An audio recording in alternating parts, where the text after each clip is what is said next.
Sekarang sampai bab 3, refleksi teologis. Perjumpaan dengan Tuhan sebagai kunci hidup yang bersukacita. Ini adalah bab tentang refleksi teologis. Tema sukacita dibahas dalam banyak kitab suci dan tradisi teologis. Tapi sayangnya di teologi modern kurang dibahas. Apalagi di Indonesia. Maka saya mengajak teman-teman teolog coba mulai nggarap segi ini. Dalam tradisi Katolik, tema sukacita dibahas dalam teologi hidup rohani. Teologi sistematik dapat memberi sumbangan misalnya melalui antropologi teologis. Refleksi teologis di sini mesti menjawab di manakah letak dan akar kemerdekaan hati yang membawa sukacita dalam perspektif iman Kristiani. Inti tesis saya adalah perjumpaan dengan Tuhan Yesus Kristus adalah akar, pusat, dan kunci dari hidup yang bersukacita. Ini inti seluruh pidato saya. Perjumpaan dengan Tuhan. Ada 3 hal makna perjumpaan dengan Tuhan. Pertama, perjumpaan dengan Tuhan sebagai intisari Injil. Paus Benediktus XVI maupun Paus Fransiskus menyebut menjadi orang Kristiani itu bukan karena aturan, bukan karena kekaguman terhadap institusi, tapi karena perjumpaan dengan pribadi Tuhan. Injil dari kata euangelion, bahasa Yunani Latinnya evangelium, kabar baik tentang Allah yang menyelamatkan umatnya terpenuhi dalam diri Yesus Kristus. Pada teks Lukas bab 4, 18-19 dikutip dari Yesaya 61, kata membebaskan bisa kita mengerti sebagai mengampuni dosa, pengampunan dosa.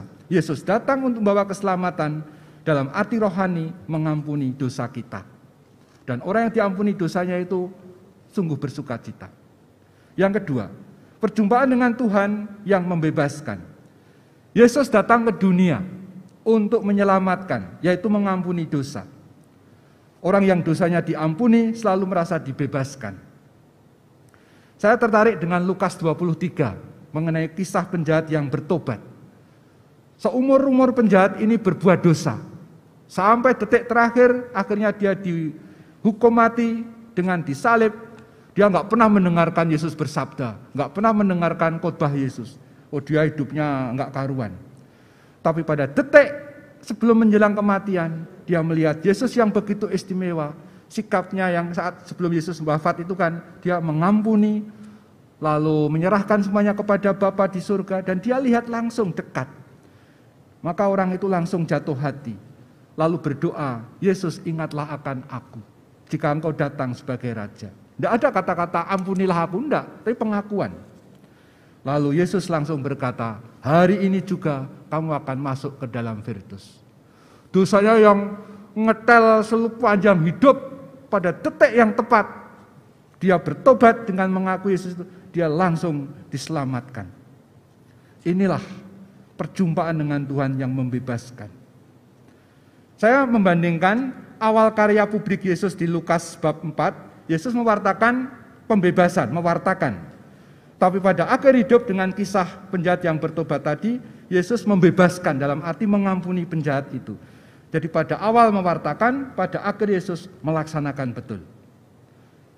Lalu bisa begini, loh Romo, hubungannya apa dengan kita? Loh, penjahat yang berdosa aja bisa diampuni, apalagi kita yang hidupnya sudah baik, hidupnya yang sungguh takwa sejak awal sampai akhir, ya pasti dong.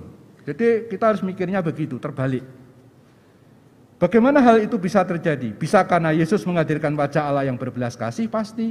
Dan yang kedua, Yesus sendiri adalah pribadi yang merdeka. Ini poin yang penting. Yesus pun memiliki kemerdekaan hati. Yang ketiga, perjumpaan dengan Tuhan membawa sukacita.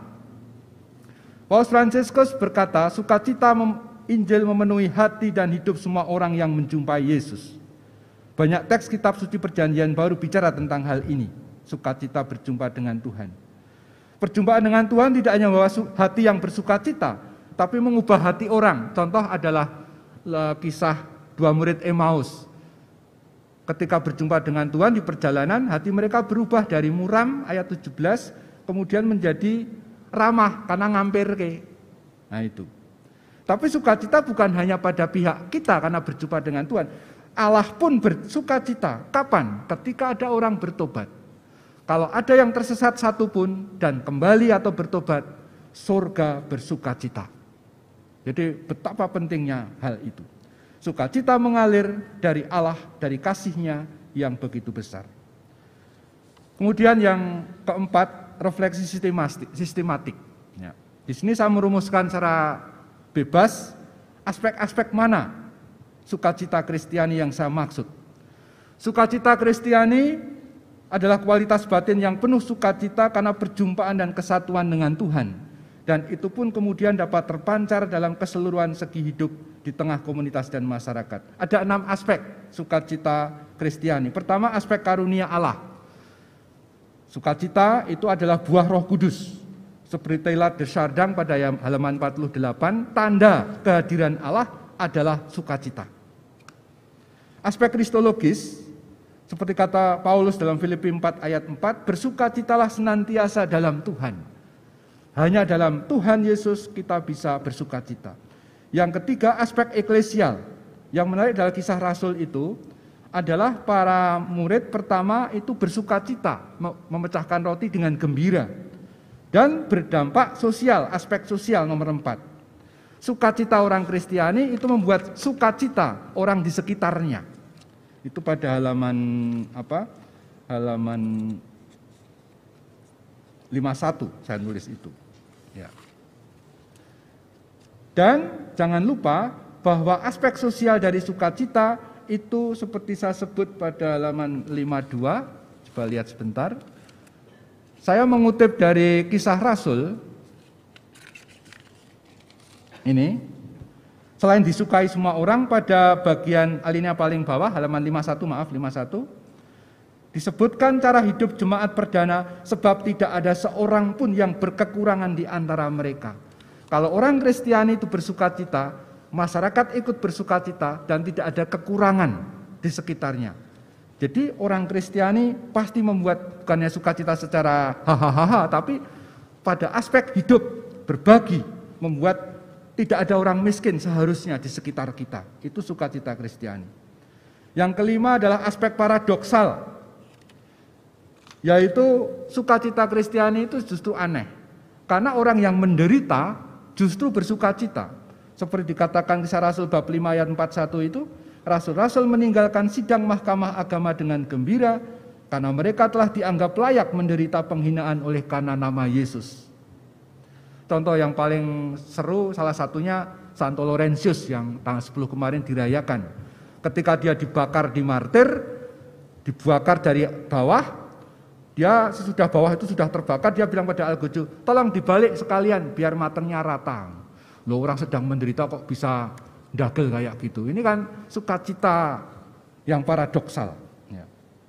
Yang terakhir aspek eskatologis yang memberi dimensi pengharapan.